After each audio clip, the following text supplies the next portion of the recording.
Kristiyano, Lumad at Muslim ay mukha ng tinatawag na tri-people ng Mindanao. Tulad ng ibang bayan, nagkaroon din ng hidwaan sa pagitan ng mga pangkat na ito. Ang mga alitan ito ay nagugat sa labanan ng relihiyon, usapin ng kapangyarihan at pagkakaiba ng kultura.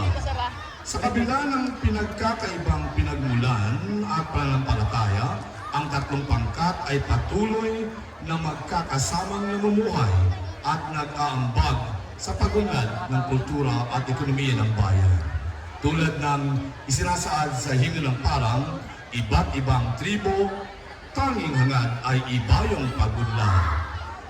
Ating tunghayan ang isang obra maestrang sayaw na may titulong Magkaiba, Magkaisa. Isang lupain, isang adhikain, isang bayan ng parang. Ladies and gentlemen, entry number 1.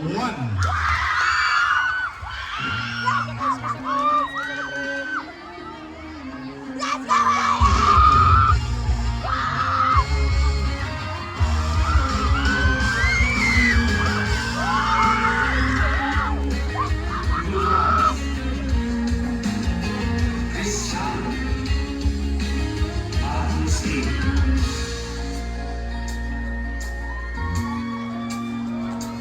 Kami sa romance ay madalas na pinuputya at minamaliit na parang ang wala kaming pinagkaalam. Kaming mga Kristiyano, ang tanging hiling ay pantay-pantay na paggalang sa aming pananampalataya. Kaming mga ilanon ay pagod at sawala sa mga rito at hitwaan.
Ang mga Kristiyano ay ang bumubuo sa 40% sa bilang ng ating populasyon.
Bilang ng populasyon na tinatayang 60% sa bayan ng Para.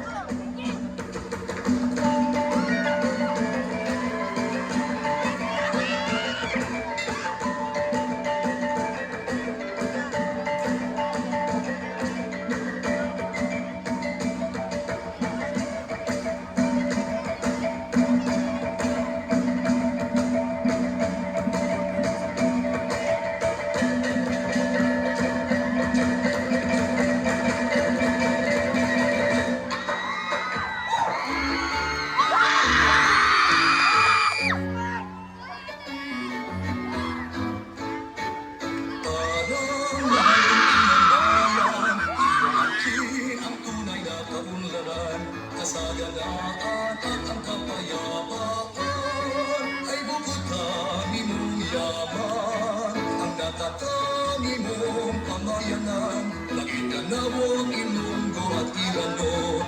Lumat, Ilocano o anong tribo, katingang at iba yung pagpunlan. Sa akin mong likas na kayamanan, sigay pa o bayan kong parang. Sama-sama natin itaguhin ang isang parang na puno ng respeto, pagkakaisa at malasakit sa bawat kapwa. Magkaiba, Magkasa, isang lupain, isang adhikain, isa bayan ng parang.